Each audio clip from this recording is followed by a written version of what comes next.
The sleek alien ship landed on the bright green lawn of the United Nations headquarters in New York. Its silver surface reflected the morning sun, almost blinding the gathered crowd. This was the day humanity had waited for. First contact with an advanced alien civilization.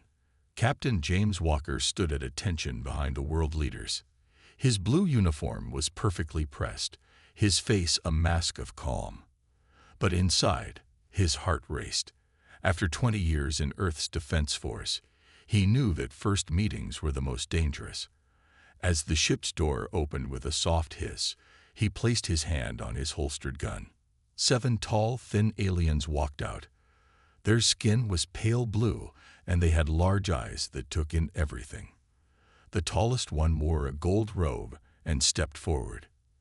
"I am Delegate Moore of the Galactic Council," the alien said in perfect English. "We have watched your planet for some time. Today, we offer you membership in our peaceful Federation of Worlds." The UN Secretary-General stepped forward with a wide smile. "We are honored by your offer. Earth has long hoped to join a larger community among the stars."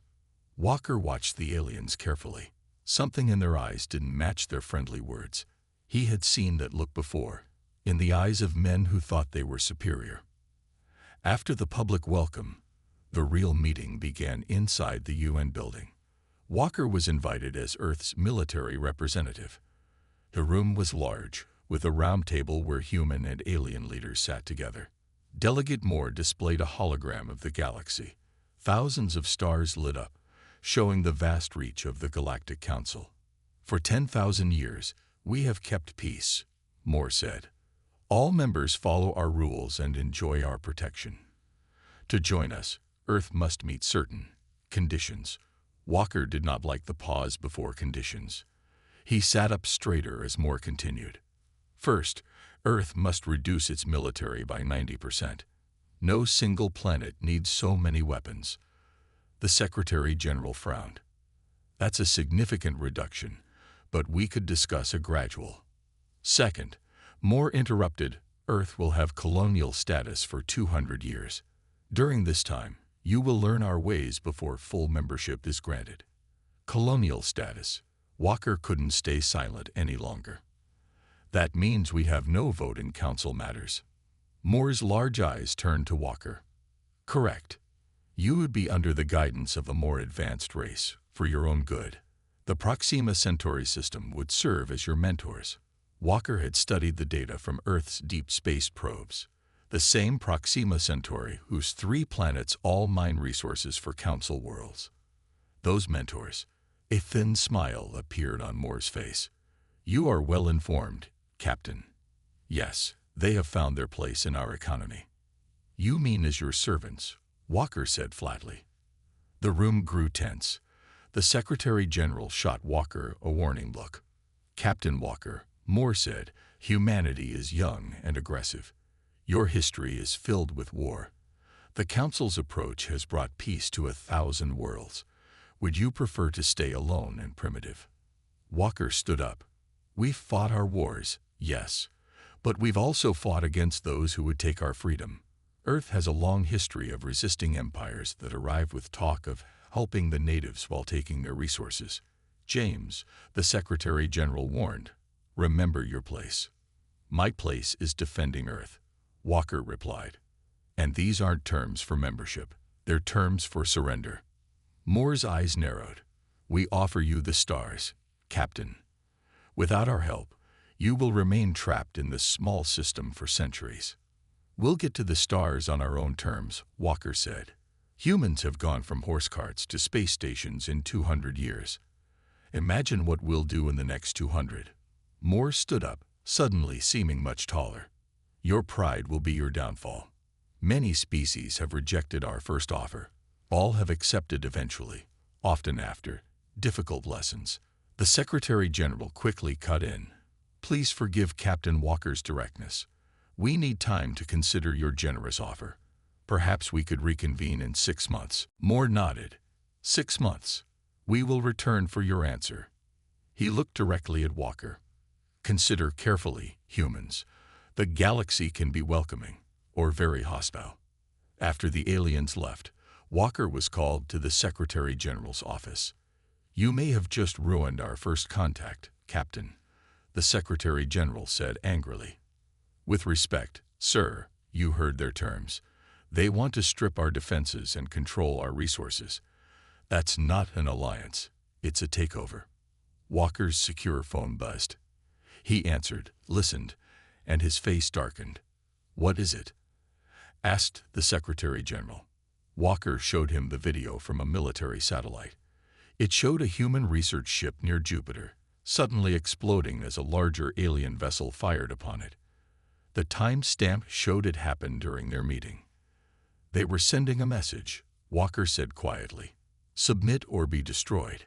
The Secretary General sank into his chair. "God help us. What do we do now? We can't fight a galactic power." Walker looked out the window at the New York skyline. "We have 6 months. We've built amazing things when our backs were against the wall. What are you suggesting?" "Give me authorization to start a special project. Deep Black, known only to a few." Walker's eyes had a determined gleam. "If the Council wants to teach us a lesson, we should prepare one of our own." "What kind of project?" "They expect us to either give up or try to fight them with what we have now. They don't understand humans, sir. When cornered, we don't just fight harder. We change the rules." Walker leaned forward. "I need the best minds on the planet. Engineers, physicists, strategists, and I need them yesterday." The Secretary General stared at the replay of the destroyed ship. After a long moment, he nodded slowly. "You have 6 months, Captain Walker, but this stays completely secret. As far as the public and the Council know, we're considering their offer." Walker saluted. "Yes, sir. Project Nemesis begins today." As he left the office, Walker's mind was already racing with plans. The Galactic Council thought they had humanity cornered. They were about to learn why that was a dangerous mistake. 3 days after the aliens left, Captain James Walker stood in a massive underground facility beneath the Pacific Ocean. The base had been built in secret during the last World War, but never used. Now it would serve a new purpose. "Welcome to your new home," Walker said to the group of 50 people who had just arrived. They were the best minds on Earth: engineers, soldiers, computer experts, and scientists. "For the next 6 months, we have one job: build something that can stand up to the Galactic Council." Dr. Eleanor Reed raised her hand.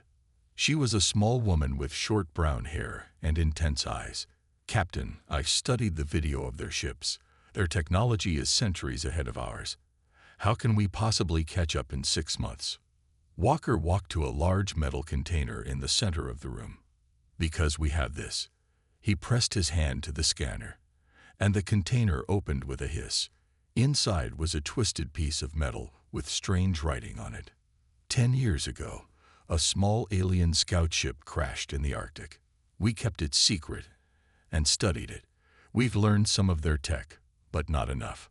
Walker looked at the group. "That's where you all come in. We need to take what we know and make something new, something they won't expect." Admiral Thomas Grant, an older man with gray hair and a weathered face, stepped forward. "I've commanded ships for 30 years. But this isn't just about building a better battleship. We need new thinking." "Exactly," Walker agreed. "The Council has ruled space for thousands of years. They think they've seen everything.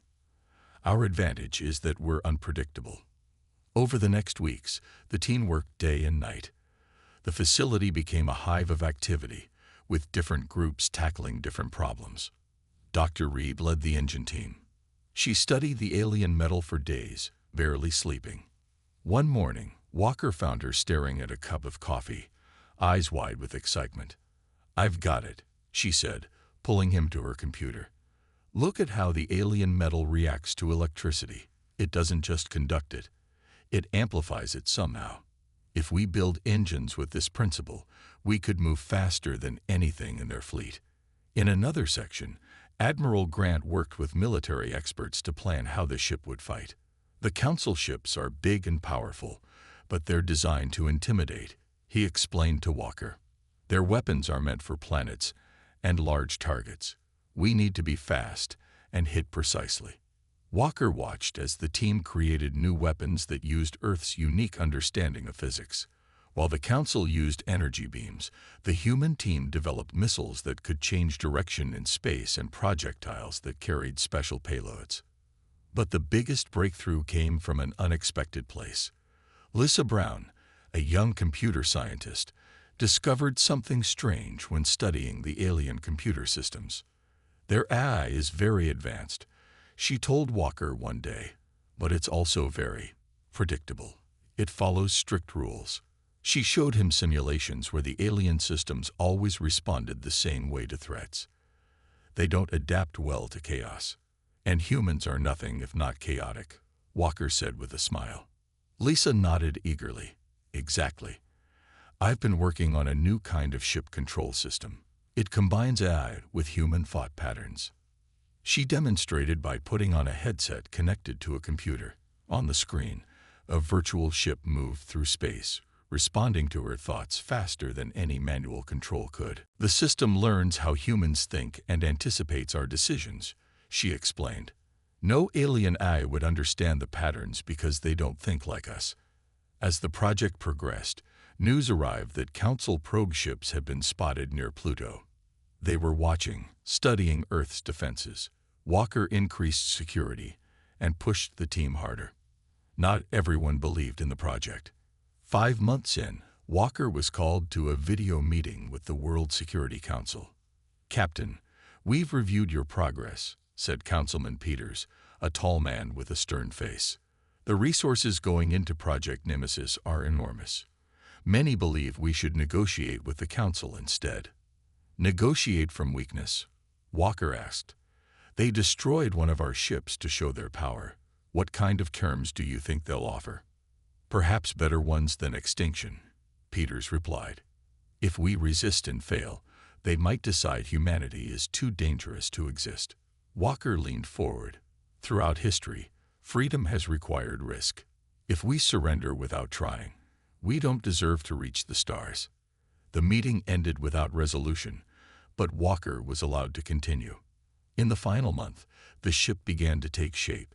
It was smaller than the alien vessels but packed with technology that combined human innovation with reverse-engineered alien systems. The outer hull was painted midnight black, absorbing light rather than reflecting it. Inside, the command center featured the neural interface system that Lisa had developed.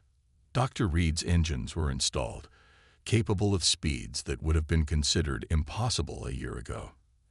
Admiral Grant's weapons systems were hidden within the hull, invisible until needed. Walker stood before the completed ship the day before the Council's return.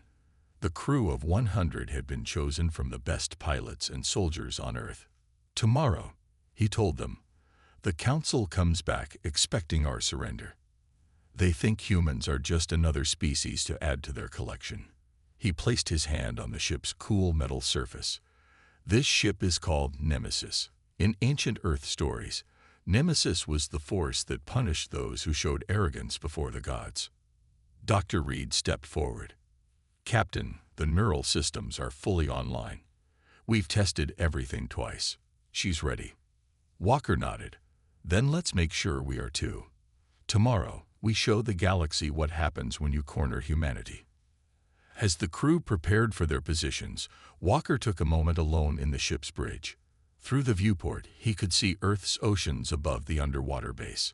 Somewhere up there, the most powerful alien force in the galaxy was about to arrive, expecting submission. "Not today," he whispered to himself. "Not ever." The sky above New York filled with massive ships.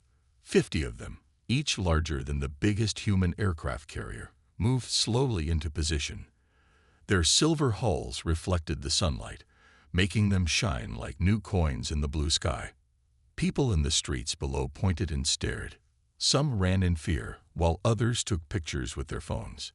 No one had seen anything like it. In the United Nations building, the Secretary General waited with world leaders. Captain James Walker stood nearby, dressed in his formal uniform. His face showed nothing, but inside, his heart raced. "Remember, Walker whispered to the Secretary General, "Keep them talking as long as possible. We need time." A beam of light appeared in the center of the room. It formed into the shape of High Commissioner Dorn, a tall alien with dark purple skin and 6 fingers on each hand. As the leader of the council delegation, he outranked Delegate Moore, who had visited 6 months earlier. "Greetings," Dorn said, his voice deep and smooth. "I trust you have considered our generous offer of membership." The Secretary General stepped forward. "High Commissioner, welcome back to Earth. We have indeed given your proposal much thought, but we have some questions before we can proceed." Dorn's yellow eyes narrowed slightly. "Questions?" The terms were quite clear. "Clear, yes, but there are details to discuss. For example, the reduction of our military forces. Would this include our research vessels? Many have scientific purposes.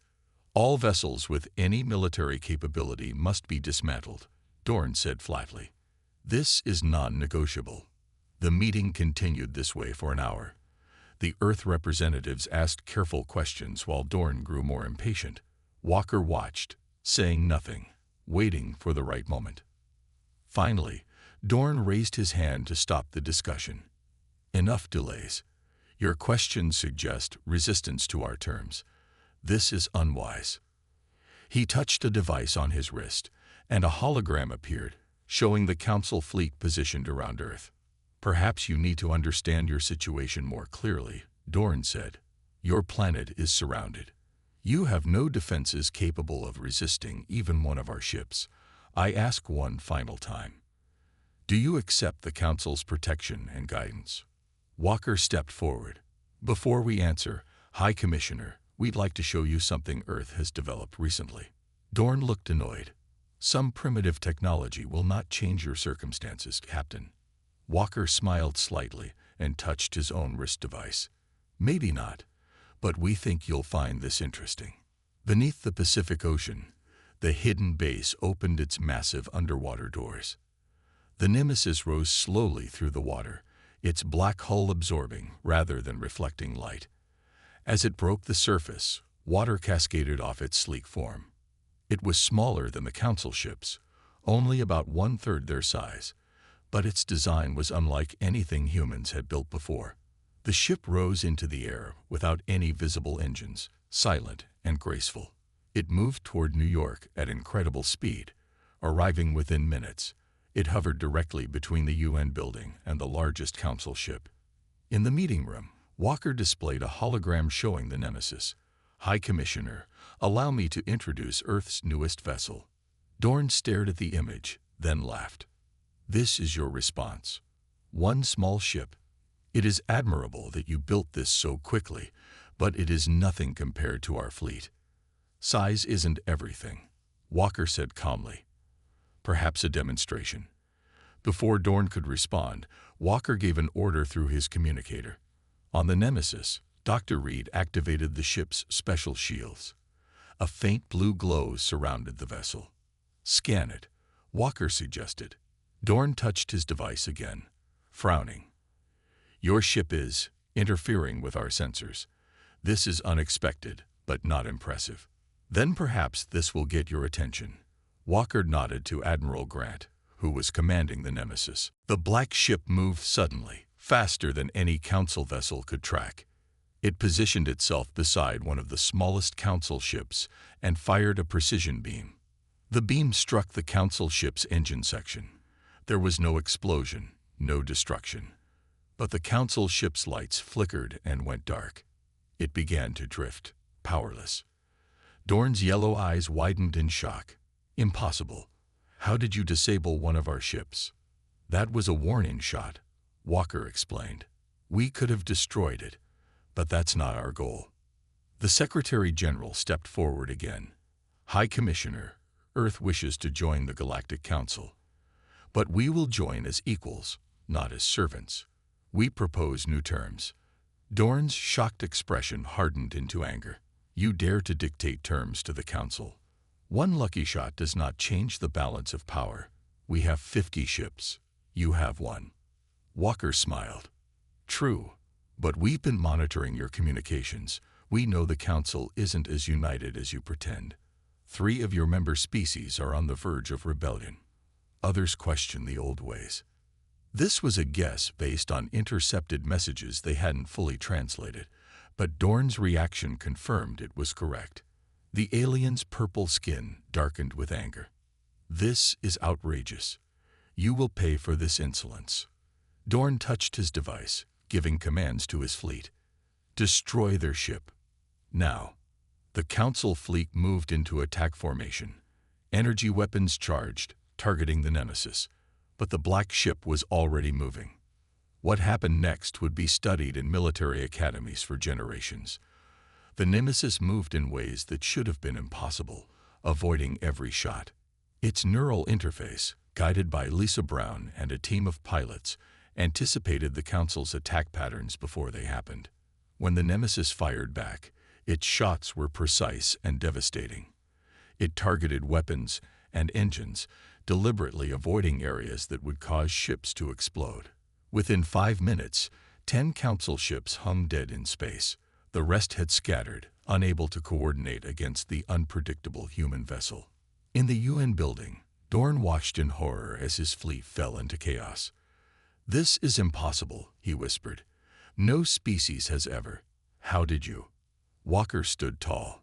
"Humanity has a saying, High Commissioner. Don't back something into a corner unless you're certain it can't fight back.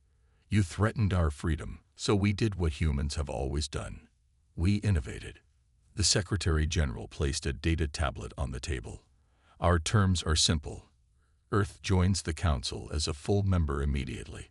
We maintain our military for self-defense, and the Council opens its technology to all member species equally." Dorn stared at the tablet, then at the hologram showing more of his ships being disabled by the Nemesis. For the first time in his long life, a High Commissioner of the Galactic Council faced something he had never expected to encounter. Defeat. News travels fast, even in the vastness of space. Within days, every planet in the Galactic Council knew about the human ship that had defeated an entire Council fleet. The stories grew with each telling. Some said the human ship could disappear and reappear at will. Others claimed it could predict the future. All agreed on one thing. For the first time in 10,000 years, the Council's power had been challenged. Captain James Walker stood on the bridge of the Nemesis, looking at the stars through the main viewport. The ship was orbiting Earth, a silent guardian. Dr. Reed worked at a console nearby, analyzing data from their battle. "We've become famous overnight," she said, showing Walker a translation of messages they had intercepted. "Every oppressed species in the galaxy is talking about us." Walker frowned. "Fame can be dangerous. The Council won't take this humiliation lightly." Admiral Grant entered the bridge. "You're right about that. Our long-range scanners show massive fleet movements. The Council is calling ships from all sectors. They're preparing for war," Walker said quietly. Back on Earth, the Secretary General called an emergency meeting. Representatives from all nations gathered to discuss the situation. "The Council has withdrawn for now," the Secretary General explained. "But our victory may have only bought us time. We have reports that the Council is divided on how to respond." Walker, attending via secure video link, added, "Our intelligence suggests 3 main factions have formed. The Krell, a warrior species, want immediate all-out war against Earth. The Lorens advocate for genuine negotiation. And a neutral faction led by High Counselor Vex is still undecided." "What are our options?" asked the Chinese president. "We could wait for them to make the next move," Walker said, "or we could take action. Show them we're not a threat to peace, only to tyranny." After hours of debate, they made a bold decision. The Nemesis would embark on a diplomatic mission to visit key worlds in the Council space. They would demonstrate peaceful intentions while making it clear that humans would not be conquered. 2 weeks later, the Nemesis entered the Loren home system. The Lorens were one of the oldest species in the Council, known for their wisdom and diplomatic skills. Their world was a beautiful blue-green planet with 3 moons. As the human ship approached, a fleet of smaller vessels moved to intercept them. But these weren't warships. They were ceremonial escorts. "They're welcoming us," Admiral Grant said, surprised. On the Loran homeworld, Walker led a small delegation to meet with the Loran leadership. The aliens were tall and slender with golden skin that seemed to glow from within. Their leader, Ambassador Teal, greeted the humans warmly. "Your arrival has created quite a stir throughout the galaxy," Teal said as they walked through a garden of strange, glowing plants. "Many species remember when they too were forced to accept colonial status. Your resistance has given them hope." "We didn't come to cause trouble," Walker explained. "Humans just want to be treated as equals." Teal's large eyes studied Walker carefully. "Perhaps that is exactly what troubles the Council. For too long, they have maintained power by keeping advanced technology in the hands of a few. Your ship, this nemesis, suggests humans might advance too quickly to control." Dr. Reed, who had joined the delegation, shared some of Earth's cultural achievements, art, music, and literature. Using a device she had created, she allowed the Lorans to experience human emotions directly. Many were moved to tears by Earth music. "Your species feels things deeply," Teal observed. "This passion drives your creativity." The visit was a success. The Lorans agreed to support Earth's bid for full Council membership. More importantly, they shared information about other worlds that might be sympathetic to humanity's cause. In the following weeks, the Nemesis visited 5 more planets. Each time, they demonstrated human culture alongside their technology. They made it clear that humans sought friendship, not domination. But not everyone welcomed them. When they arrived at Krell space, they were met with hostility. The Krell were a reptilian species known for their aggressive nature and military might. Their ships immediately took offensive positions. "They're charging weapons," Admiral Grant reported. "Hold position," Walker ordered. "Don't power our weapons. Let them make the first move." The standoff lasted for tense minutes. Finally, a gruff voice came through the communication system. "Human vessel, you have shown skill in battle. The Krell respect strength. You may enter our space, but we are watching." It wasn't friendship, but it was recognition. The Nemesis continued its mission, building a network of allies across the galaxy.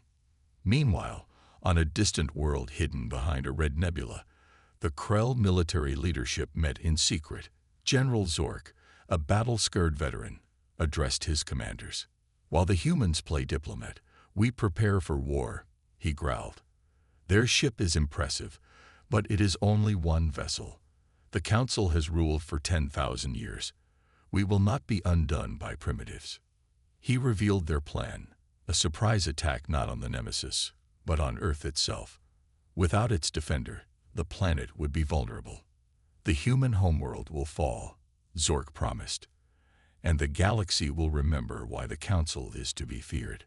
The Krell fleet launched in secret, using hidden jump routes to avoid detection. The Nemesis was completing a successful meeting with the Axillary, an advanced race specializing in biology, when Walker received an urgent message from Earth. The Admiral's face was grim on the screen. "Captain, long-range sensors have detected a massive energy surge heading towards Earth. It's Krell signatures, at least 30 battleships. They'll be here in 12 hours. Walker turned to his crew. "Set course for Earth, maximum speed." Dr. Reed looked worried. "Even with our engines, we can't get there in less than 15 hours. Walker's face hardened with determination. "Then we need to find a shortcut. Contact our new allies. See if anyone knows a faster route." As the Nemesis raced toward home, Walker stared at the star map. Earth was about to face the full might of the Krell fleet without its defender. Millions could die. "I should never have left," he whispered. Dr. Reed put her hand on his shoulder. "We needed to make allies. And we did. Will they stand with us when it matters?" Walker wondered aloud. The answer would determine the fate of humanity. The Nemesis raced through space, pushing its engines beyond their limits. Captain Walker paced the bridge, checking the time constantly. They were still 3 hours away from Earth. The Krell fleet would arrive in less than one. "We need to warn Earth," Walker said. "Admiral Grant, can you reach our defense command?" The Admiral shook his head. "The Krell are blocking all long-range communications." Dr. Reed rushed onto the bridge. "Captain, Ambassador Teal of the Lorens is requesting to speak with you." The alien's golden face appeared on the main screen. "Captain Walker, we have detected the Krell fleet movement. This attack violates Council law. Can you help us?" Walker asked directly. "The Loren fleet is already on its way to Earth. We will arrive shortly after the Krell." But Teal hesitated. "There are only 10 of our ships. The Krell have 30. Walker nodded grimly. "We'll take any help we can get." "Thank you, Ambassador." As the communication ended, Dr. Reed approached Walker. "I've been studying the data from our jump drive. There might be a way to get home faster." "How?" "It's risky," she explained. "We could use the gravity of a nearby star to boost our speed. It would bend space around us, creating a shortcut." "Has anyone ever done this before?" Walker asked. "No, it's just a theory. And it would take us dangerously close to the star's corona. The heat could damage our shields."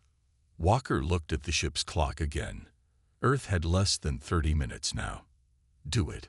The Nemesis changed course, heading directly toward a massive blue star.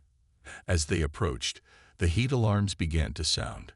The ship shuddered as it fought against the enormous gravity. "Shields at maximum," Admiral Grant called out. "Hull temperature rising." Dr. Reed worked furiously at her console. "Just a few more seconds. Now." The Nemesis shot around the star like a slingshot, accelerating to impossible speed. For a moment, the view screen showed only blinding light. Then suddenly, they were in Earth's solar system. "It worked," Dr. Reed shouted. "We're here." But they were not alone. The Krell fleet had arrived and was already attacking Earth's orbital defenses. Explosions lit up the space around the planet as human ships fought bravely against the much larger alien vessels. "Status report," Walker demanded. "Earth's defenses are holding." "But barely," Admiral Grant said. "They've activated the emergency shield network I designed, but it won't last long against that many ships." Walker studied the battlefield. The Krell had arranged their ships in a standard attack formation, something they had used successfully for centuries. "They're predictable," Walker said. "That's their weakness." He turned to his crew. "Prepare Protocol Thermopylae." The crew looked at each other in surprise. Protocol Thermopylae was a desperate battle plan, named after an ancient Earth battle where a small force had held off a much larger army by using the terrain to their advantage. "Sir, that's never been tested in real combat," Admiral Grant warned. "Neither had this ship until we faced the Council fleet," Walker replied. "Send the plans to Earth's defenders. Tell them to fall back to these positions." He marked several points in the solar system on the tactical display. The Nemesis raced toward the battle, still undetected by the Krell. Walker waited for the perfect moment, then gave the order. "Now." The black ship suddenly appeared in the middle of the Krell formation, its weapons firing with surgical precision. 3 enemy ships lost power immediately. The rest scattered in confusion. "Earth defenders, execute Thermopylae," Walker commanded over the open channel. What followed was unlike any space battle in galactic history. The human ships used the solar system itself as a weapon. They hid behind moons, using their gravity to alter missile trajectories. They skimmed the edges of asteroid fields, luring Krell ships into dangerous debris. Small, fast Earth vessels attacked and retreated, never staying in one place long enough to be targeted. And at the center of it all was the Nemesis, moving in ways that defied the laws of physics as understood by the Krell. The neural interface that connected the human crew to the ship allowed them to react instantly, as if the ship was an extension of their own bodies. 10 Loren ships arrived as promised, joining the battle on humanity's side. The tide began to turn. General Zork, commanding the Krell fleet from his massive flagship, watched in growing rage as his carefully planned attack fell apart. "Impossible," he roared. "They are just primitives." His second-in-command approached cautiously. "Sir, we've lost 12 ships already. Perhaps we should." "No retreat." Zork slammed his fist on the command console. "Target their leader. All remaining ships, focus fire on the Nemesis." 20 Krell battleships turned their weapons toward the human vessel. Even with its advanced technology, the Nemesis couldn't withstand such concentrated firepower. "Shields failing," Admiral Grant reported as the ship shook violently. "We can't take much more of this." Walker made a decision that would be remembered throughout the galaxy for centuries. "Set course for the Krell flagship. Maximum speed." "Sir," Dr. Reed looked up in shock. "That's a suicide run." "Not quite," Walker said. "Remember that neural interface system you developed, the one that lets us share our thoughts with the ship?" Dr. Reed nodded slowly, beginning to understand. "Can you modify it to work in reverse, to broadcast our thoughts to their ships?" Her eyes widened. "You want to show them how we think, our emotions?" "Exactly. The Krell have never understood humans. Let's change that." As the Nemesis charged toward the Krell flagship, Dr. Reed worked frantically to modify the neural system. The ship's shields were nearly gone. Alarms blared throughout the vessel. "Ready," she called out finally. "All crew, connect to the interface," Walker ordered. "Share everything, our determination, our hope, our willingness to die for freedom. Let them feel what it means to be human." The Nemesis, trailing fire and debris, crashed through the Krell defense screen and came alongside the flagship. Instead of firing weapons, it broadcast a signal unlike anything the galaxy had ever experienced, the raw emotional essence of humanity. On the Krell ships, alien minds suddenly experienced the full force of human emotions. They felt the courage that had driven humans to face impossible odds throughout their history. They understood, for the first time, why this species could never be conquered, because humans would always choose death over submission. The effect was immediate. The Krell fleet stopped firing. Several ships powered down completely as their crews struggled to process the emotional onslaught. In the silence that followed, a new ship arrived, larger than any in the battle. It bore the insignia of High Counselor Vex, the oldest and wisest member of the Galactic Council. "This conflict ends now," Vex's voice came through on all communication channels. "The Krell attack was unauthorized and illegal under Council law." General Zork's broken voice responded, "High Counselor, these humans, they are not like any species we have encountered." "No," Vex agreed. "They are not. And perhaps that is what our galaxy has needed for a very long time." In the days that followed, representatives from all Council species gathered on Earth. For the first time in 10,000 years, the Galactic Council changed its fundamental structure. No longer would advanced species rule over lesser ones. All members would have equal voice. The Nemesis, repaired and upgraded, became the flagship of a new multi-species exploration fleet. Captain Walker stood on its bridge once more, but now his crew included Lorens, reformed Krell, and a dozen other alien species. "Where to, Captain?" asked Dr. Reed, now his official second-in-command. Walker smiled as he looked at the stars on the view screen. "Everywhere we haven't been yet. The galaxy just got a lot bigger." As the Nemesis set course for unexplored space, humans and aliens working side by side, Walker reflected on how it had all begun, with a threat to humanity's freedom.